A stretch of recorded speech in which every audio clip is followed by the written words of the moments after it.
My name's Korry, and we're going to be talking a little bit about international organizations. Before we get into talking about some of those international organizations, I want to start by at least getting a little bit of a feel for where you all are at in terms of your level of experience and familiarity with international organizations, debating them, that sort of thing. Throughout the course of this discussion, if you ever have a question, feel free to shout it out. If you have an answer, shout it out, whatever. Be aware, some of you may or may not know I'm hearing impaired, so it will help me a lot if your question is very clean, clear, crisp, and loud enough for me to hear it. And if I don't hear it, I'll ask you to repeat it or whatever. So, for starters, how many of you would say that you know a lot about international organizations, know a lot of detail, know a lot of different international organizations, have looked at how they operate, how they run, how they function, that sort of thing? Anybody? Okay, how many of you would say that you know enough about international organizations to have an idea for how they function in the international arena, an idea of what some of those international organizations are? Right? Probably a number of us. And how many of you feel like, well, I'm not really sure about how international organizations work, what they do, how they function, and so forth. Maybe some of us in that category too. So we're probably in a position of wanting to talk a little bit about what international organizations are, and then talking a little bit about different kinds of international organizations, and then talking a little bit about how do we make them relevant to debate rounds. Does that sound fair? Does that sound like a decent place to start? Let's do that. All right. So we're going to start off with a few things. We're going to start by talking about nomenclature. And you notice I call it mind-numbing nomenclature because the classification of international organizations and treaties and agreements and protocols and all that kind of business is kind of confusing. Even ambassadors and diplomats have a difficult time keeping it all straight and keeping it all differentiated from one another and so forth. So we're going to talk about that a little bit. We'll then talk about the different types. We'll talk about examples, and then applications to debate, as I mentioned. And finally, we'll conclude that by talking about some of the pros and cons of bilateral actions versus multilateral actions versus unilateral actions. So we're kind of taking a broad sweep or a broad view at this whole international complex of organizations that interact and work with one another.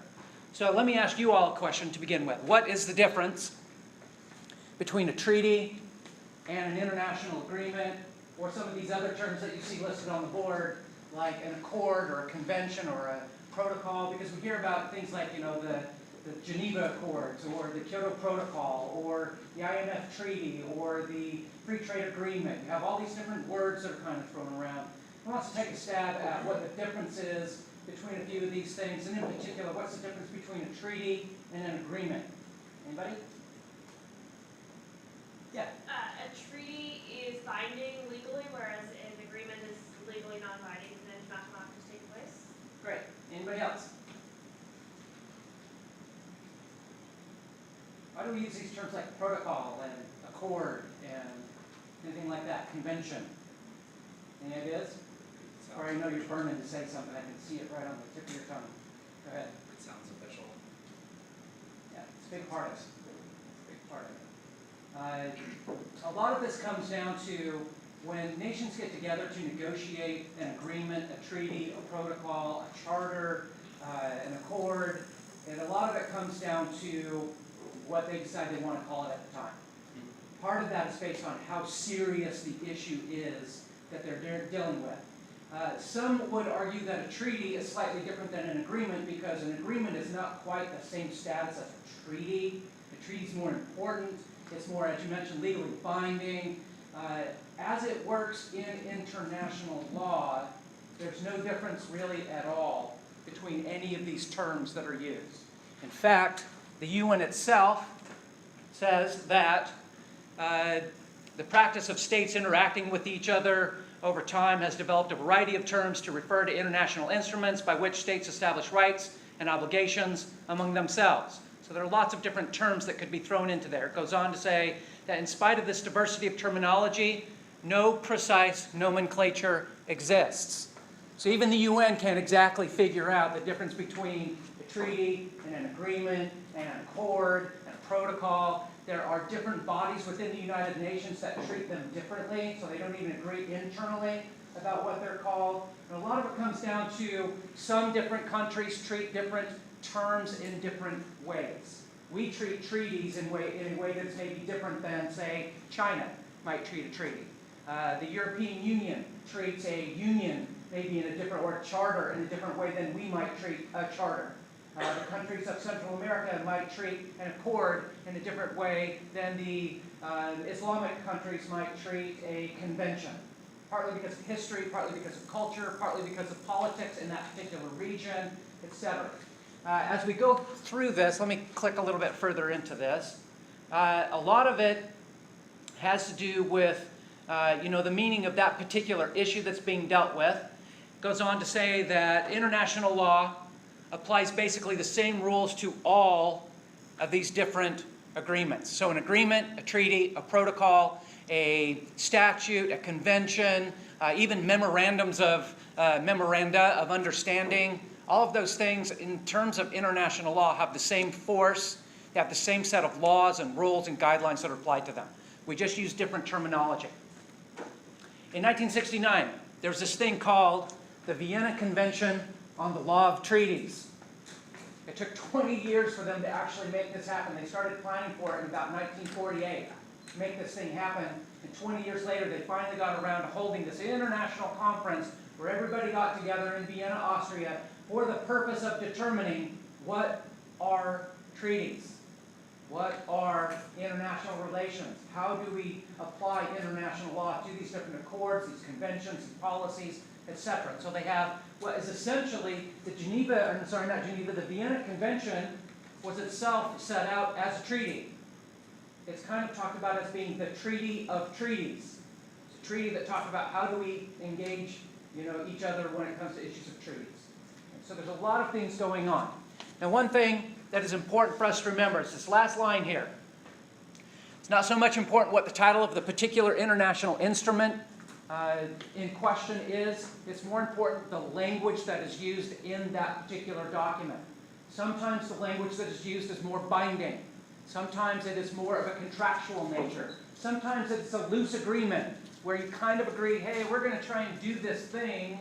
All the countries are going to sort of agree to it, but there's not really any ramifications if you don't. There aren't any really clear guidelines to how to comply with the treaty or with the accord or the agreement or whatever. It's just kind of a general agreement that we think we should all sort of go by. Other ones are very, very, very strict in their application. Very, very strict in their monitoring and verification.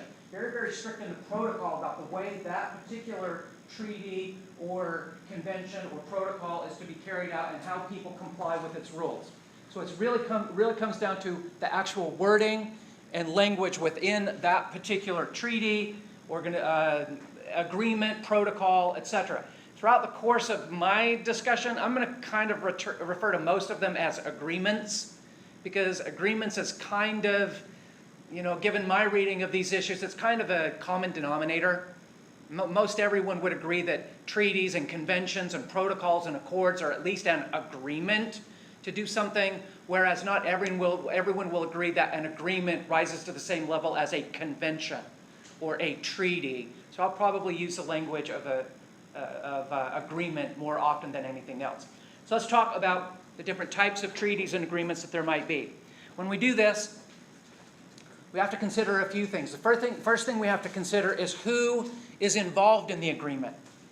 We have to consider who are the parties to this particular agreement. There are a few different ways of looking at this. They can be bilateral agreements, multilateral agreements, or something that we call plurilateral agreements. We're going to talk about each one of them briefly. Obviously, a bilateral agreement is between two and only two parties.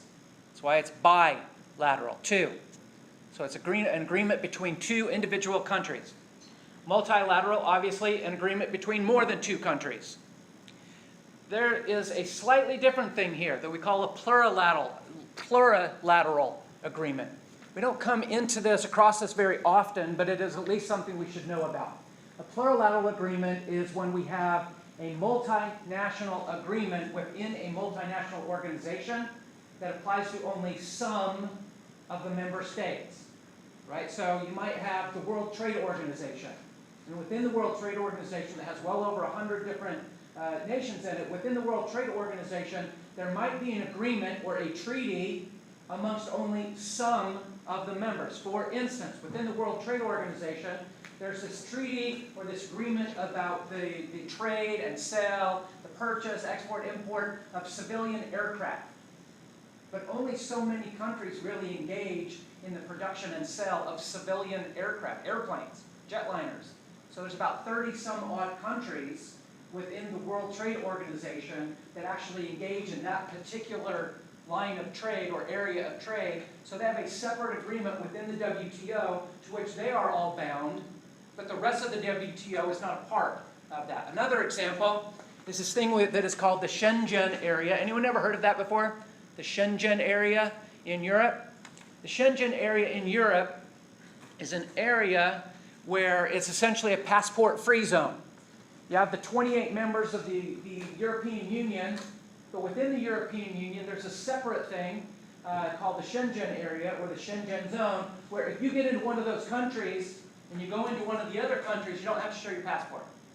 Right? So if I fly to Germany and then I go through customs in Germany, and then I either hop on a train or a bus, or I rent a car, or I walk somehow, and I go across the border to the Czech Republic, I don't stop at the border of the Czech Republic and show them my passport. I don't go through customs, anything like that. I want to go on to the Slovak Republic, to Slovakia. I don't have to show them anything there. Back into Hungary, don't have to show them anything there. When I step outside of that zone, then all of a sudden I have to go through customs again and that kind of thing. The idea was that they didn't need a customs zone for every single one of those countries, but not every single member of the European Union is a member of the Schengen Area. There are 4 nations that are not. You have Ireland and the UK that both opted out. They said, we don't want to be a part of it. We're islands. We got to kind of control our own borders, plus they're a little suspicious of everybody else in the world anyway. So they say, no, we want to control our own borders. Just because you're coming from Italy doesn't mean that we trust you. It means we still want to see your passport. Bulgaria and Romania are part of the United Nations, European Union, as is Croatia as well, but they're not part of the Schengen area because the other nations of the Schengen area don't trust them. They don't think they have good enough border controls in Bulgaria and Romania and Croatia to allow anybody that gets into Bulgaria or Romania or Croatia to then move on to the rest of the European Union. So they're still pending. They want to be part of it, but they're not yet. So we have different levels and different layers agreements and understandings between different nations depending on the circumstances. These days there are now also members of the Schengen area that aren't EU nations, like Iceland and Norway and Switzerland, that are not actually members of the EU, but they are members of the Schengen area. So there are a few different things going on here. It gets a little bit complicated. Yeah? So so is the exclusivity of the agreement within the existing organization, is that a necessary characteristic of a plurilateral? It is kind of, when we say a necessary characteristic, these things are all kind of loose in the international arena because no one, even the UN, doesn't completely agree about how all of these things are to be handled. So typically we would say that a plurilateral agreement exists within and is embodied within a separate multilateral agreement. The Schengen area is a little bit different in that it started that way back in the early days of the European Union, but the European Union has grown, as has the Schengen area. But originally it started as a European Union thing, but only some members of the European Union. Maybe the better example is the World Trade Organization, where you have a big umbrella organization, and within that you have separate multilateral agreements, but that don't apply to every single member. So those ones we refer to as plurilateral. Sorry, and if there was an agreement between all of the members of an existing multilateral organization as well as states with outside of that organization, but the agreement between all of these states existed under the existing framework, I guess, would that still be considered plurilateral? In that situation, we'd probably consider it a multilateral. Okay. Right, because then it's going beyond even the confines of the original. And so maybe Schengen is a good example of an agreement that started off as a plurilateral agreement that has now gone beyond the original confinement of the European Union, and now we might consider it a multilateral agreement because of the ever-changing nature of some of these organizations. Yeah, absolutely, absolutely. So does this make sense? We're mostly worried about bilateral and multilateral. The only reason I throw that little bit about plurilateral agreements in there is to help us understand that there are a number of different layers to all of this, and sometimes it gets a little bit complex. So we have to understand that there are a number of different things at play. The other thing we have to concern ourselves with is what these agreements are about. Not only who they're between, but what issues they're about, what types of topics they're dealing with. They deal with a number of different issues. They might deal with economic issues, military and security issues, humanitarian concerns, data collection, monitoring, diplomacy, dispute resolution. If we take a look again at economic issues, they can be bilateral or multilateral. Sometimes economic issues are often dealt with on a bilateral, in a bilateral agreement because it's a lot easier. When a couple of countries want to engage in some trade or some economic relationship, in order to make it work, it's a lot easier to work with the economic standards and protocols and procedures and policies of just two countries. Because as soon as you add a third or a fourth country into the mix, you have to make it satisfy the way all of their different economies work. So a lot of these economic issues are handled in a bilateral fashion. Certainly not all, but a lot of them are handled in a bilateral fashion. When we talk about military and security issues, again, it can be bilateral or multilateral, depending on the number of people that are involved. Bilateral might be direct military aid, whereas multilateral might be either, as you know, the example on the board, a collective security agreement like NATO, or it might be a coalition of forces. The United States putting together a coalition of forces to go into Iraq. Right, that would have been a multilateral military effort. For humanitarian concerns, again, could be bilateral or multilateral, depending on the nature of what's being dealt with and who's being involved in it. And it could also, you know, deal with just declarations or specific actions. Data collection and monitoring, again, can be bilateral or multilateral. To give you an example of this one, if we're talking about bilateral data collection, if you think about, you know, some of us live up here in Washington, and we're right next to this thing called an international border. Well, there are fish that swim around in the ocean, fish stocks. Those fish don't really care where the border is. They pay no attention to that, and so they go back and forth across the border. So the United States and Canada, we have some treaties with them to pay attention to where the fish are, to count their numbers, to make sure that we're not overfishing them, that kind of stuff. And so sometimes we have monitoring treaties or monitoring agreements based on things that affect just two nations. Sometimes we need multilateral monitoring. Can you think of something like the Comprehensive Test Ban Treaty?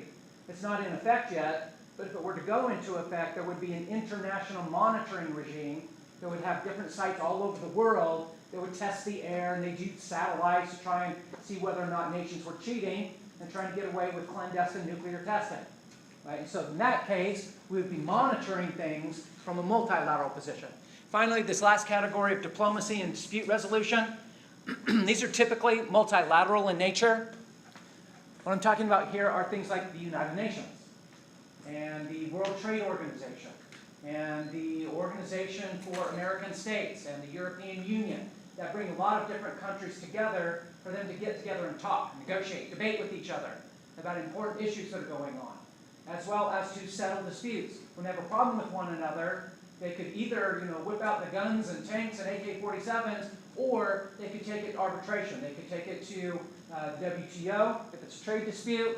They could take it to the International Court of Justice. It could be referred to the International Criminal Court or some other method of resolving that dispute on a multilateral level. All right, so now we're getting an idea of what some of these are about. Let's start talking about specifically international organizations. We talked a little bit about treaties, a little bit about agreements, but now let's specifically talk about organizations in particular. Now, this is a definition that is commonly used in the literature about international organizations that it has an international membership, it is of an international scope or presence, meaning that it operates in multiple countries, it involves multiple countries, and that can be either intergovernmental or non-governmental in nature. Even the definition of international organization is not clear, clean, and precise. And it's kind of used differently in the literature depending on who's writing. It's used differently depending on what particular organization is talking about international organizations. And there's some big questions about really what is an international organization and what is not. There are two primary forms of international organization: intergovernmental organizations, often called IGOs, intergovernmental organizations, and non-governmental organizations, NGOs. We've probably all heard of these, right? IGOs and NGOs. Let's talk about the distinction between the two. An intergovernmental organization is a formal organization. It's an institution. It's often bound together by a written document, a formal set of rules and protocols and procedures that they agreed to be bound by. And it is also governmental in nature, meaning that the members of an intergovernmental organization are sovereign nation states, or in the last couple of decades it's become a little bit more common for international organizations to be members of other international organizations. And that gets a little bit confusing because UNICEF can suddenly become its own independent member of a separate international organization, right? And how they negotiate and how they work with other groups. Or the EU can be a member of an international organization despite the fact that it is already itself an international organization, right? An intergovernmental organization. So it becomes a little bit tricky, but essentially what we're talking about is an institution that is held together by a set of rules. It is formal and legally binding. It is of a governmental nature, and we might even say that some intergovernmental organizations will typically have what we would refer to as a secretariat, essentially an executive or a president, but it's called the secretariat, who is in charge of running the organization. And then there's a body or an institution of bureaucrats and diplomats and managers and secretaries and scientists and field researchers or whatever that are the institutional body and bureaucracy of that particular organization. We're going to take a look at some of those in just a moment. It's this thing right there, though, the IGOs, that are typically what we mean when we use the word international organization. It's typically what we're referring to. The next one is a little bit problematic. NGOs, non-governmental organizations. There's not a clear definition. At least there's no agreed upon definition. There's a lot of difference of opinion about what an NGO actually is. Some confusion about what it is. Typically refers to an organization that is independent of government, meaning the government can't tell them what to do. They make their own decisions about what they do. And they're also not for-profit businesses. They're not for profit. Around the world, there are literally thousands and thousands of NGOs. There's probably 10,000, 20,000 different NGOs in the world, but only a small fraction of the NGOs in the world would be considered international in scope. Only a small fraction of them would be international in scope, meaning that they have bases of operation in a number of different countries. Okay? But an NGO is in that kind of gray area. They don't really have any legal standing, which means it's kind of weird because an NGO doesn't really have legal standing, but they're supposed to work with the UN sometimes, but the UN can't work with organizations that don't have legal standing. So it creates this kind of catch-22 within the international system for figuring out how these different organizations work with each other when in some ways they're not even supposed to work with each other. You have a question? Yeah, would like religious groups like maybe Al-Qaeda fall under this? That's a tough one because it's a stateless organization. However, some people would certainly argue Al-Qaeda is a multinational organization. Right? They exist and have memberships from a variety of different places, not just one country. So they're certainly multinational in scope and membership. Do they have a central coordinating, organized set of rules and procedures that they agree to follow by. That's a tough one, because the way an organization like that works, and we could spend hours talking about the nature of Al-Qaeda and terrorist organizations, but an organization like Al-Qaeda is somewhat decentralized, right? They tend to try and say, look, all these different cells that operate out there in the world, you kind of operate on your own time, your own business. We kind of tell you what to do occasionally in terms of generalities, but they're not really controlled from one central location. But could we define Al-Qaeda or the Islamic State as an NGO?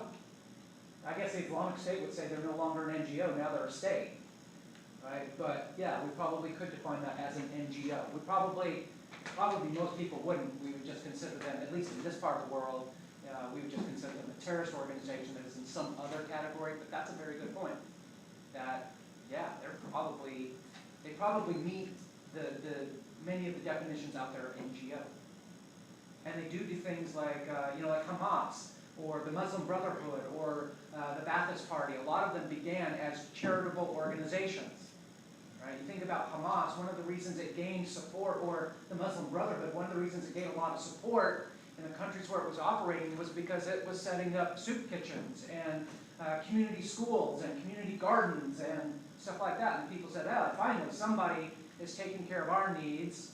So they started off as charitable organizations, developed into something else, bigger, broader, etc. But yeah. What about other, I guess, more internationally accepted religious organizations like the Catholic Church? The what? The Catholic Church. Catholic Church is absolutely an international organization. We're going to take a look at some of these different examples of international organizations. Certainly multinational in scope, multinational in terms of membership, but not governmental, right? So a non-governmental organization, absolutely. The last category here is multinational or transnational corporations.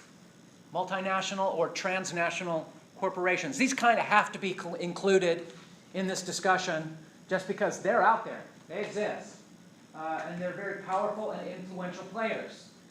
Whether it is oil companies, like BP and Shell and ExxonMobil and so forth, or if it is big mining corporations that have a lot of influence around the world. Whether it is automobile manufacturers that have a lot of influence around the world. Whether it is lumber companies. Whether it's a variety of different companies that have a lot of influence around the world. They certainly get involved in international affairs, but they're not governmental.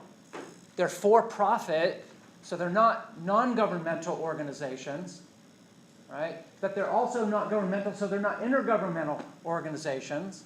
But they are certainly an international organization of some type, and they don't really fit very well into any of the existing nomenclature of the international system. The UN and these different international organizations don't really have a very clear blueprint for how they're supposed to interact with multinational corporations. And sometimes that just gives multinational corporations freedom to do as they will. And sometimes that creates problems. We all good here? Kind of an idea for what these different levels of organizations are? Good. So let's start talking about some of the examples of what some of the organizations are.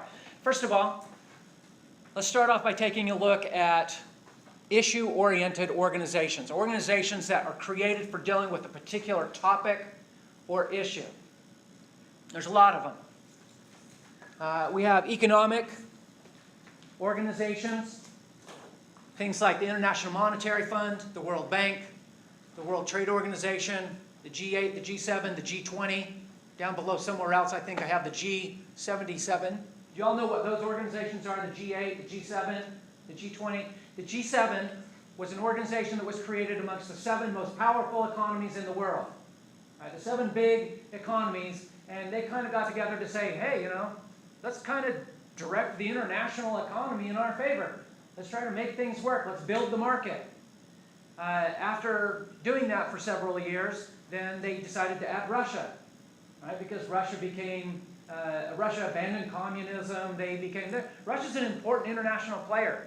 They're a huge oil and gas exporter, and so they become pretty important. They also have a pretty big economy, And so they created the G8. The G7 invited Russia to join their little club, to join their little party, and they called themselves the G8.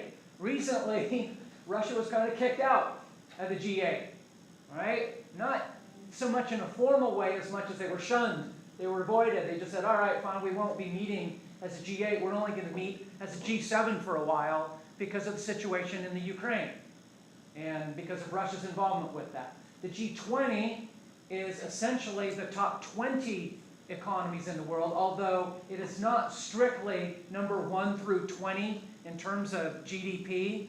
There are some countries that are not members of the G20, despite the fact that they're one of the top 20 economies in the world. There are some countries that are part of the G20 that are not in the top 20 economies, but they were deemed as important countries to be a part of it. The G20 has probably, in the last 5, 6, 7, 10 years, has probably become the more influential driver of economic policy than the G7 or the G8 or some of these other organizations. So some of these middle range economies, those economies in the 10 to 20 range, have become a lot more influential in the last 10 years in terms of directing economic policy. Then we have a bunch of regional organizations, whether it's OPEC, which is an oil consortium, whether it is regional trading blocs like the EU, ASEAN, the Association of Southeast Asian Nations. UNICER is the Union of South American Nations. And South America is on the brink of creating essentially what the EU has in Europe in South America. UNICER is slated to become a South American union. It only went into effect about 2, 3, 4 years ago, and it takes a little bit of time for that sort of thing to really get up, full, and running, but they all voted for it. I think it was maybe, I can't remember if it was Paraguay or Bolivia, or one of them was the 9th country to ratify, and as soon as the 9th country ratified, then boom, it went into effect for all of them. And it has gone into effect. So we'll see some major changes in South America over the course of the next 5, 10, 15, 20, 25 years in terms of their common policy about a variety of issues. They're moving along the model of the EU. There has been some talk that we should use NAFTA as a way of creating a North American union between Canada, the United States, and Mexico. Because between the three, we have a really wicked, kick-ass economy between those 3 countries. A lot of people don't get it that Mexico is a top 20 economy in the world. Canada is a top 20 economy in the world, right? So there's top 7. And so we have a variety of different organizations, but we also have, you see that I've listed a few different non-governmental organizations in that list of economic ones as well, such as the microloan organizations like Kiva and Heifer International. Right? They're non-governmental organizations that work on the economic level. They give little microloans to somebody who could start up a goat farm, and then when they pay that back, they hand it on to their neighbor. You've probably heard of some of these organizations that do micro-lending in some of these countries around the world. Security organizations like NATO. We all know what NATO is. The SEO is the Shanghai Cooperation Organization. That is an organization between Russia, China, as well as a few other countries like Kazakhstan, Turkestan, Turkmenistan, Tajikistan, a couple of the stands in that area. The NPT, which is the Non-Proliferation Treaty, the CD, which is the Conference on Disarmament, Chemical Weapons Convention, Biological Weapons Convention, Organization for Security and Cooperation in Europe, the International Agency for the International Atomic Energy Agency, Multinational Forces Organization, UN peacekeeping operations are obviously a form of an international organization for security. Right, so a bunch of different forms here for security. Diplomacy and dispute resolution, we already talked about that a little bit before, about how we have certain bodies that come together to resolve differences of opinion. Environmental organizations, you can see a list of a number of different things listed there. Humanitarian organizations, there are numerous UN organizations like the World Health Organization, the World Food Program, the Human Rights Council, UNICEF, which is essentially the UN Children's Fund, the UN Development Program, as well as some non-governmentals Oxfam, Red Cross, Red Crescent, Doctors Without Borders, Amnesty International, so forth. I know we're going through these kind of quick. We're not talking about each individual one. This document will be on the Dropbox. Anybody can go back through and look at some of these individual organizations.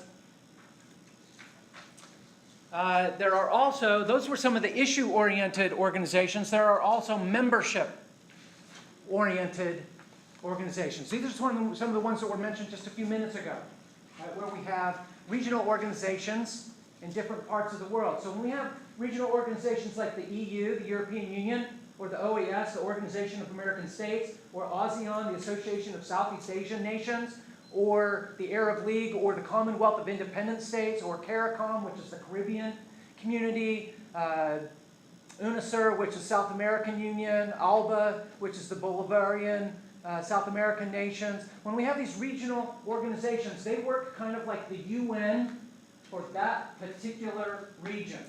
So the OAS, the Organization of American States, that is sort of like the UN for the Western Hemisphere. The EU is kind of like the UN for Europe, okay?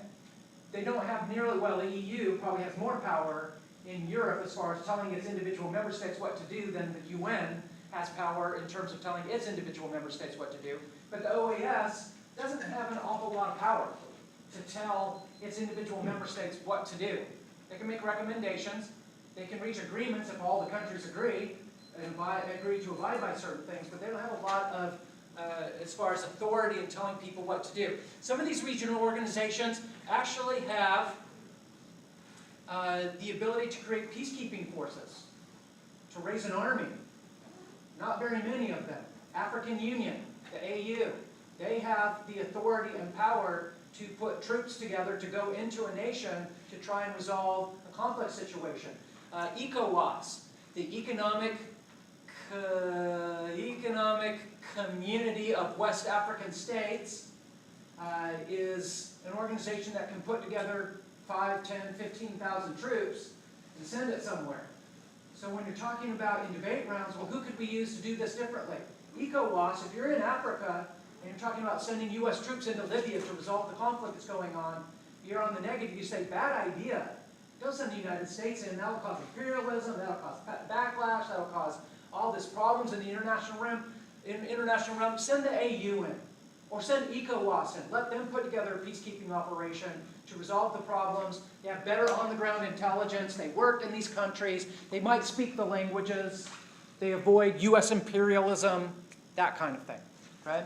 There's some of these organizations, this next category of special relationships. One of them was already mentioned, the Catholic Church. There's a special relationship there, right, between different elements of the Catholic Church.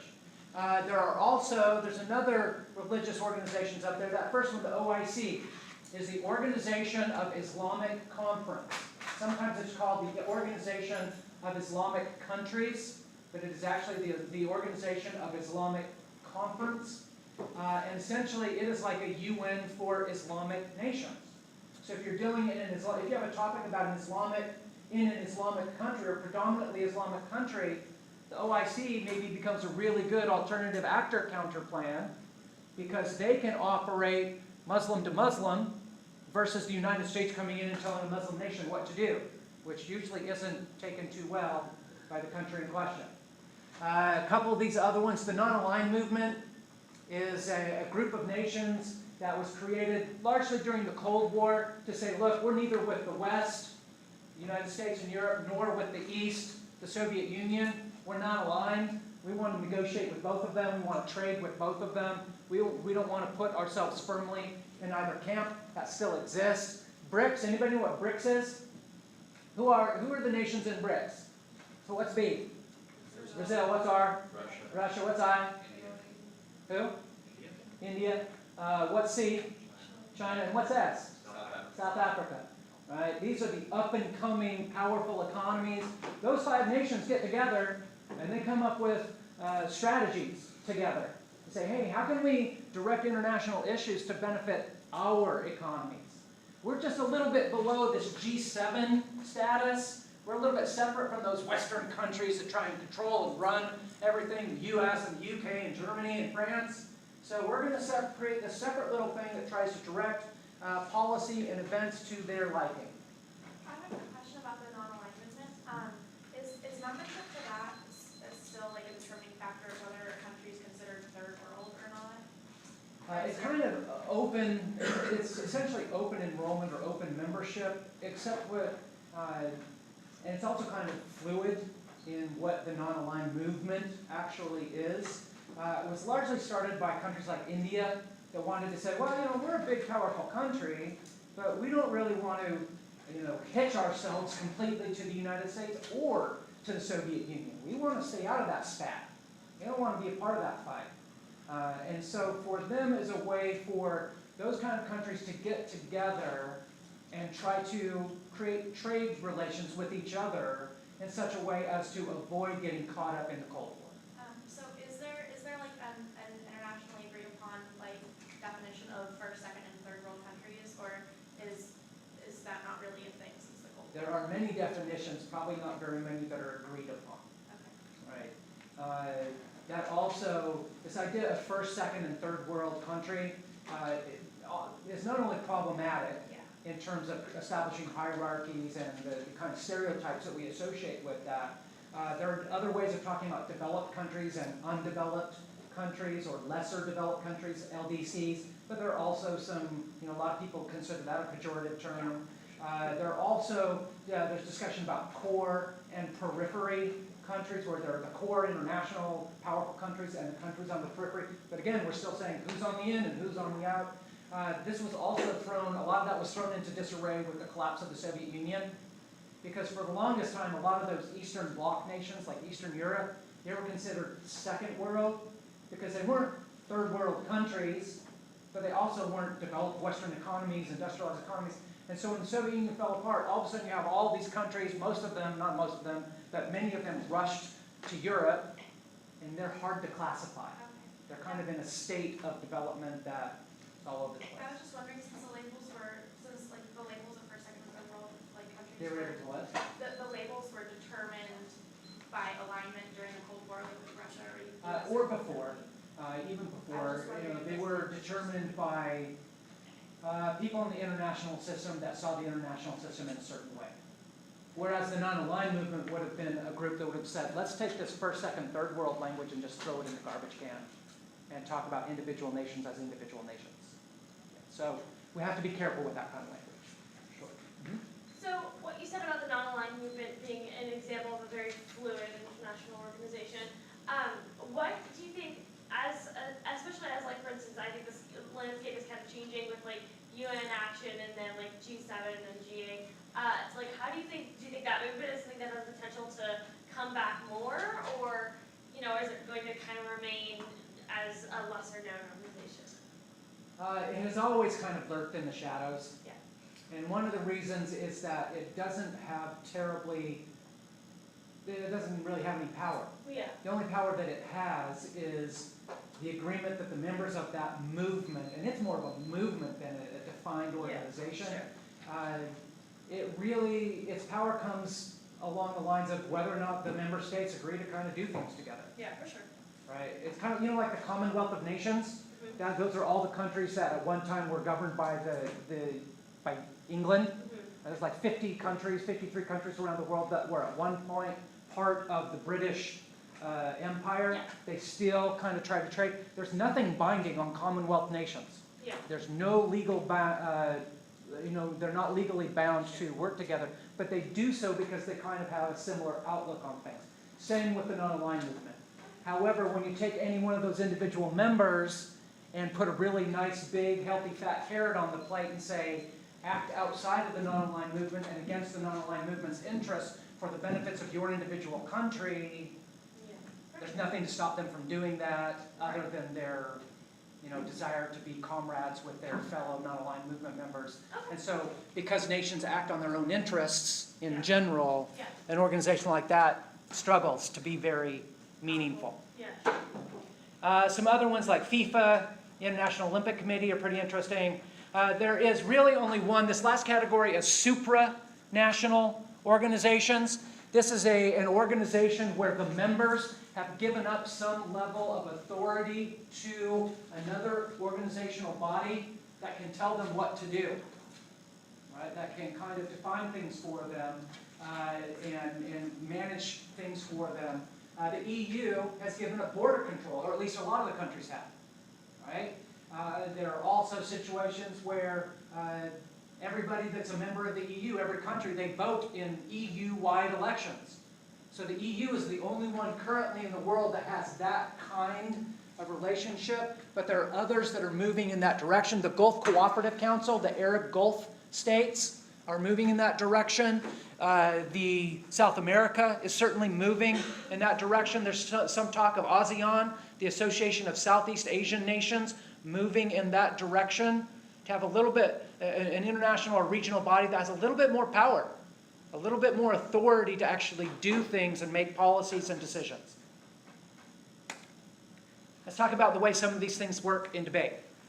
We'll try and move through this quickly because we're running out of time.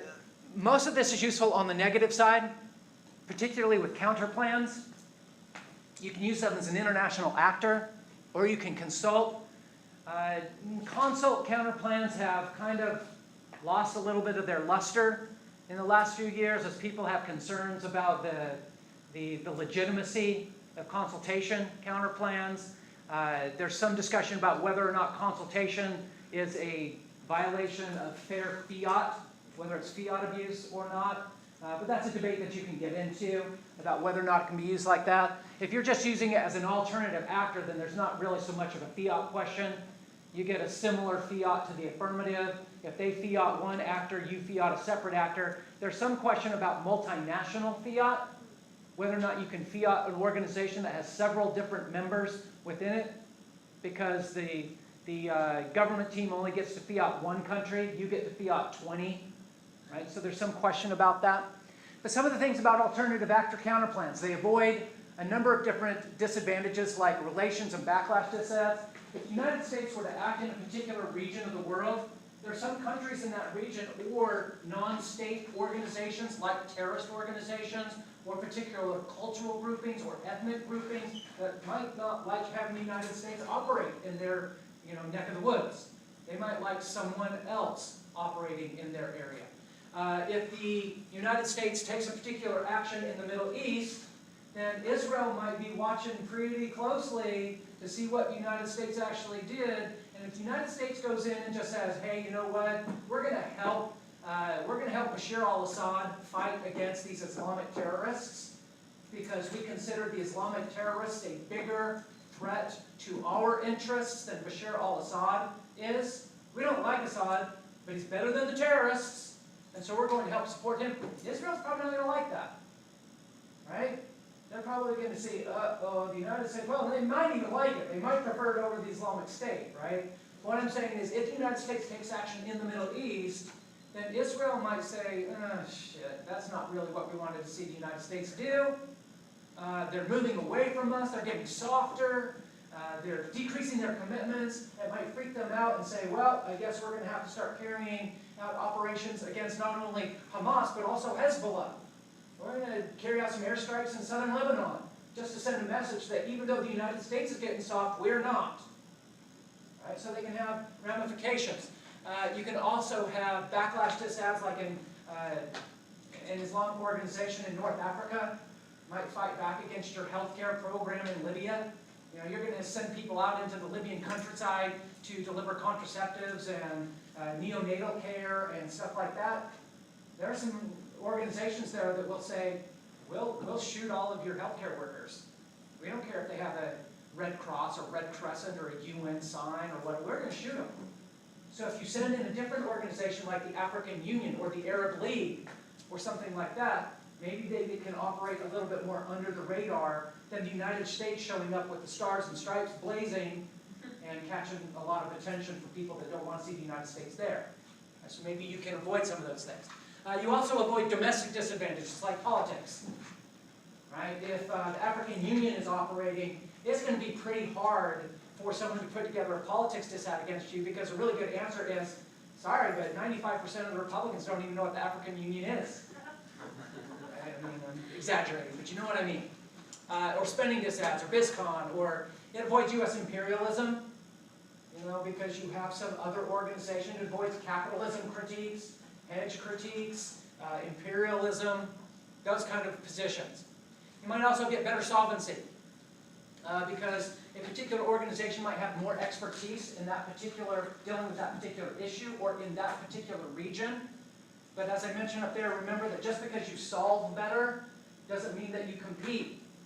If my plan is to have healthcare clinics in sub-Saharan African countries, the counterplan is, no, let's have the AU do that because they can do it better. They're actually already in Africa. Well, why can't we perm that and just say, well, let's have the AU and the United States work together on even better health clinics? Right? So just because a counterplan solves better does not mean that it competes. Some affirmative answers to negative counterplans or international counterplans. As I just mentioned, they're pretty susceptible to permutations. It's pretty easy to just say, well, have your organization do their thing and have the United States do our thing. And we'll even find some ways for them to work together. Or we'll fund them. Or we'll, find some other way to merge. You can also come up with disadvantages to that particular actor. Disadvantages to the AU. Let's not have the AU do it because they're super busy right now dealing with the conflict in Somalia. And Sudan. And if we all of a sudden add this to their plate, they can no longer carry out their peacekeeping operations in the Central African Republic, or in the Sudan, or in Somalia, and the consequences that would result in those conflict areas because of that trade-off in resources. You can question the fiat, as I already mentioned. You can also run disadvantages that are credibility disadvantages for that particular organization. You can run your AU counterplan and then run a credibility disadvantage that says AU credibility is kind of soft right now. We need them to have a win. We need to give them something that makes them look good across Africa and in the international realm, because if they look good, it's a critical time for them to be able to implement health programs all across these countries that can stop the Ebola epidemic.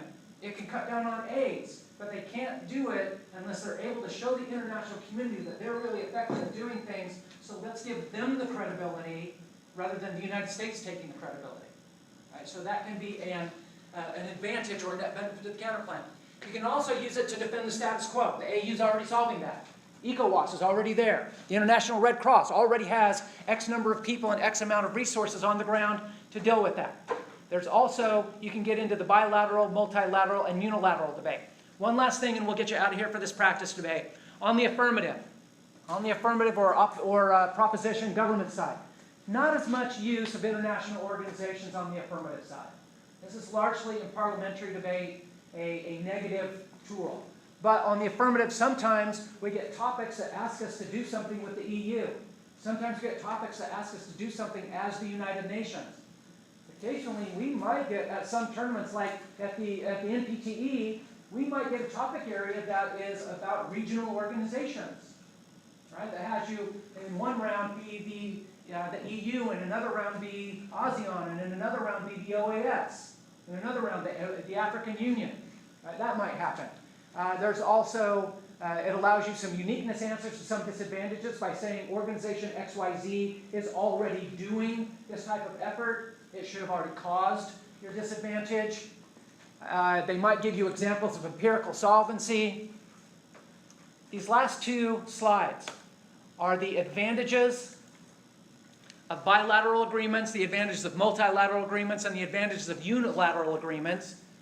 You should look those over. This will be on the Dropbox. Also, feel free to come and talk to me about this and do your own research about it. The next slide is the disadvantages of bilateral, multilateral, and unilateral arrangements. So again, you can look at them. We've already talked about some of them.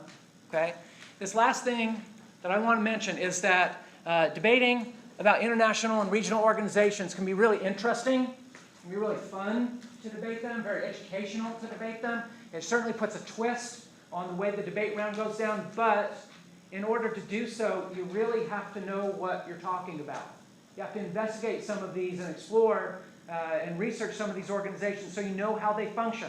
You know what their operational budget is. You know what kind of resources they have in order to operate in various areas, because sometimes you're going to throw out some idea and another team's just simply going to know more about that organization than you're going to, you're going to be in trouble. But likewise, if somebody throws out some international organization against you and you happen to know more about it than they do, you're going to win 90% of those debates. Even if they're faster than you are, even if they make more arguments than you do, you're going to know more about how that particular organization works, and it's those internal nuances that will help you win those debates. So I would highly encourage you throughout the course of this week and some of your debates to try running counter plans with international organizations. All right, let's go see what our practice debates